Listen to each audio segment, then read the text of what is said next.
देख रहे हैं एनएमएफ न्यूज और मैं हूं आपके साथ शावनी पटनायक। दिल्ली ब्लास्ट से जुड़ी पल पल के अपडेट हम आप तक पहुंचा रहे हैं। आपको बता दें 24 से अधिक लोग इस ब्लास्ट में घायल हुए हैं।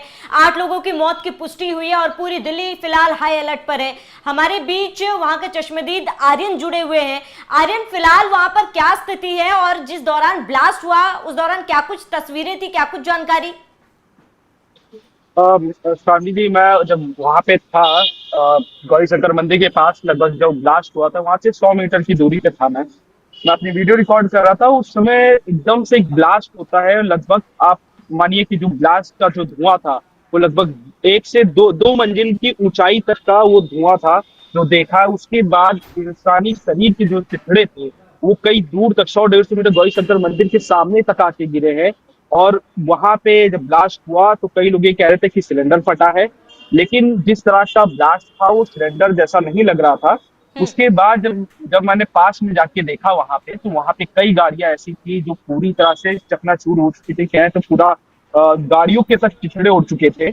और फिर पुलिस बल वहां पे मौजूद, जो वहां पे जो नियरेस्ट पुलिस चौकी थी, वहां के जो पुलिसकर्मी थे वो आते हैं और वहां पे सारा सब कुछ क्लियर कराया जाता है। लोगों में एक डर का माहौल देखने को था और यहाँ तक कि भगदड़ की नौबत आ सकती थी, इस तरह का माहौल था। लेकिन पुलिस वहां पे थी तो उन्होंने वहां पे कंट्रोल किया। लेकिन जो स्थिति वहां पे जो देखी हमने, वो मतलब कि एक भयावह दृश्य था वहां पे जो हम लोगों ने देखा है वहां पे।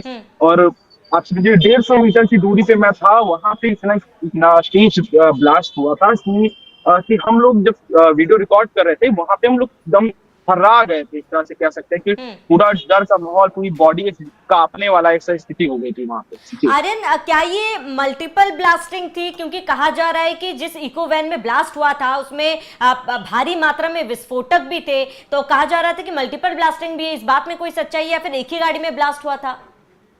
अब ये तो नहीं कहा जा सकता कि मल्टीपल ब्लास्टिंग थी, क्योंकि ब्लास्ट तो एक ही बार हुआ था, लेकिन वो ब्लास्ट काफी जोरदार था कि जो धुआं का गुब्बार था वो लगभग 2 से 3 मंजिल के आसपास का था। तो ये मल्टीपल ब्लास्टिंग वाली तो बात ये पुलिस ही बता सकती कि क्या क्या सच्चाई है। लेकिन अभी तक जो पुष्टि हुई है वो उसमें ऐसा कुछ भी नहीं देखने को मिला कि मल्टीपल ब्लास्टिंग हुई, क्योंकि मैं वहां पे खुद था। तो मल्टीपल ब्लास्टिंग वाले जो साउंड होते हैं उस तरह का कुछ नहीं देखने को मिला। एक ही ब्लास्ट हुआ था, लेकिन एक ब्लास्ट काफी जोरदार था वहां पे। ठीक है आर्यन, आप बने रहे हमारे साथ। मैं लौटूंगी आपके पास। मेरे साथ सहयोगी कार्तिक लगातार बने हुए हैं। कार्तिक, चश्मदीद आर्यन हमारे साथ जुड़े हुए हैं। वो जैसे कि जानकारी दे रहे हैं कि जब ब्लास्ट हुआ तब धुएं का गुब्बार जो था वो 2 से 3 मंजिला इमारत तक पहुंच रहा था। वो वहां पर मौजूद थे, करीब 100 से 150 किलोमीटर की दूरी पर वहां पर थे और उन्होंने वो चीज महसूस की। जब ब्लास्ट हुआ तो एक इंसान कांप उठेगा, उन्होंने वो तमाम चीजें महसूस की।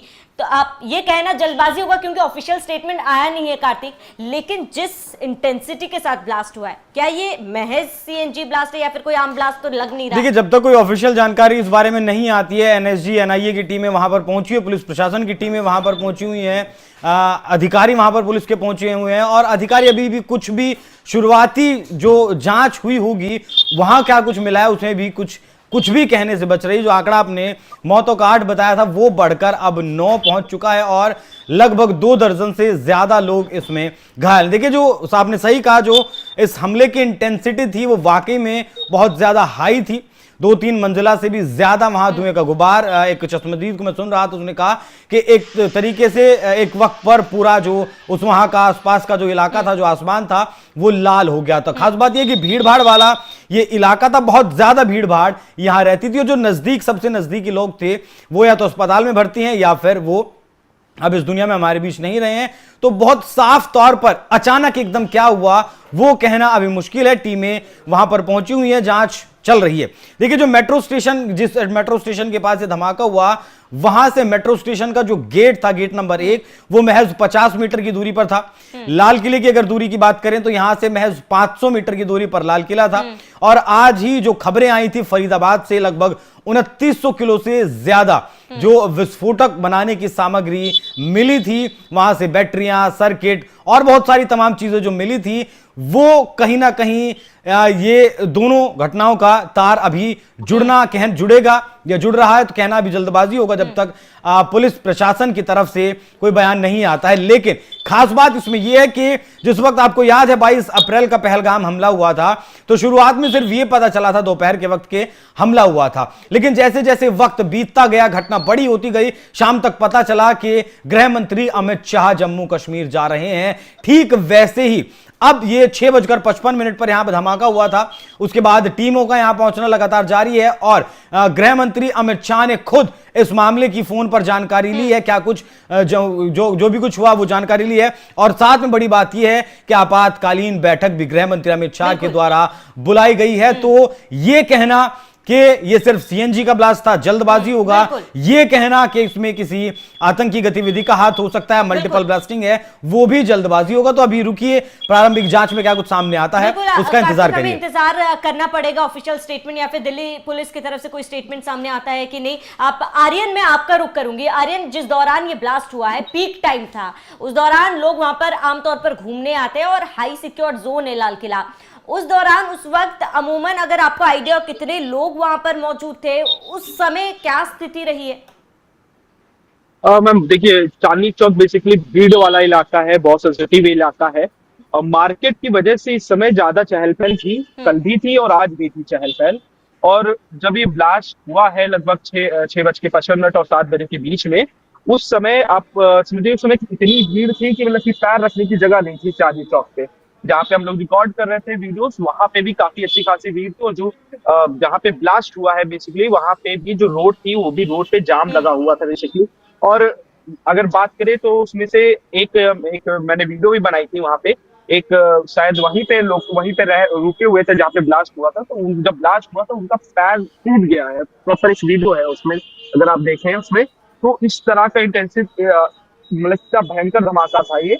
और भीड़ की बात करें तो भीड़ अच्छी खासी हमेशा चांदनी चौक पे रहती है। खासतौर पे मंडे था तो मंडे पे मार्केट खुली रहती है, तो भीड़ उस हिसाब से थी, रोजमर्रा की तरह, रोजमर्रा से ज्यादा ही भीड़ थी आज। बिल्कुल आर्यन, क्योंकि जाहिर सी बात है भीड़ तो होगी ही, हाई सिक्योर्ड जोन था। क्या मौके पर कोई स्थानीय अधिकारी, जब आप वहां पर थे, कोई स्थानीय अधिकारी मौजूद, उनकी तरफ से किसी भी तरीके की कोई प्रतिक्रिया आई हो? नहीं मैम, ऐसा कुछ नहीं था। लेकिन हाँ, जैसे ब्लास्ट हुआ, ब्लास्ट होते ही जो वहाँ के जो लोकल पुलिसकर्मी थे वो सारे के सारे एक्टिव हो गए थे। जल्द से जल्द इलाके को खाली करवाने का शुरू हो गया था। जो घायल थे उनको अस्पताल पहुंचाया जा रहा था और फायर एम्बुलेंस वगैरह आ रही थी। सब कुछ स्टार्ट हो चुका था, जो भी अपना बेसिक होता है वो सब कुछ स्टार्ट हो चुका था वहां पर लाल किले पे। जगह खाली करा दिया गया है आर्यन फिलहाल वहां पर? मैम ये तो मैं कह नहीं पाऊँ क्योंकि मैं अभी वहां से निकल चुका हूँ। लेकिन हाँ, ये था कि वहां से खाली करवाया जा रहा था जब मैं वहां पे था। ठीक है आर्यन, बने रहे हमारे साथ। कार्तिक, आपसे आखिरी सवाल, आप जिस तरीके से ये ब्लास्ट हुआ है, क्योंकि कुछ दिनों से लगातार चेकिंग अभियान भी जारी है, कुछ जगहों से विस्फोटक मिले भी हैं। हाल फिलहाल में अगर फरीदाबाद की बात की जाए तो फरीदाबाद में भी कुछ विस्फोटक मिले थे। आप क्या ये तमाम तार आपस में जुड़ रहे, ये कहना सही या गलत होगा?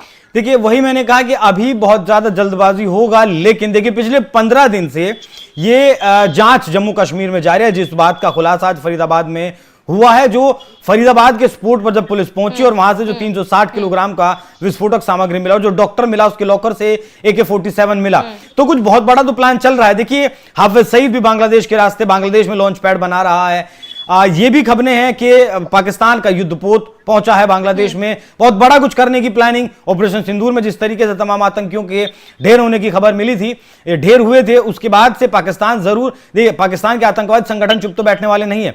लेकिन मैं अभी भी यही कहूंगा कि जब तक पुलिस की तरफ से कोई ऑफिशियल स्टेटमेंट नहीं आ जाता है तब तक कुछ भी कहना जल्दबाजी होगा। लेकिन जम्मू कश्मीर से लेकर आपका दिल्ली और दिल्ली से लेकर हरियाणा तक जिस तरीके से यह नेक्सस बस्ट किया गया जम्मू कश्मीर पुलिस के द्वारा, जांच एजेंसियों के द्वारा, यह अपने आप में गंभीर विषय है। 2900 किलोग्राम, लगभग 3000 किलोग्राम का विस्फोटक सामग्री कोई आम बात, सामान्य बात नहीं है। उस खबर का भी आज ही ब्रेक होना, उस खबर का भी आज ही होना, और आज ही दिल्ली में इस तरीके से कार में बम धमाका होना, कहीं ना कहीं कुछ तो हो सकता है जुड़ाव हो, लेकिन अभी कुछ भी कहना जल्दबाजी रहेगी। यही कहा जाएगा जब तक पुलिस का कोई स्टेटमेंट नहीं आ जाता। अभी मौजूदा खबर अगर मौजूदा अपडेट मामले में यह है कि उत्तर प्रदेश के मुख्यमंत्री योगी आदित्यनाथ ने भी हाई अलर्ट उत्तर प्रदेश की भीड़ भाड़ वाली जगहों पर जितने भी धार्मिक स्थल हैं वहां कर दिया गया है, क्योंकि उत्तर प्रदेश के सहारनपुर से भी इस मामले का जो 7 आरोपी गिरफ्तार किए गए हैं, 7 आरोपी, खासतौर पर देखिए 7 आरोपी जम्मू कश्मीर से हैं। कुछ पुलवामा से हैं, कुछ गंदेरबल से हैं और कुछ अलग अलग जगह से। सातों के सातों आरोपी जो अब तक गिरफ्तार किए गए हैं फरीदाबाद वाले मामले में,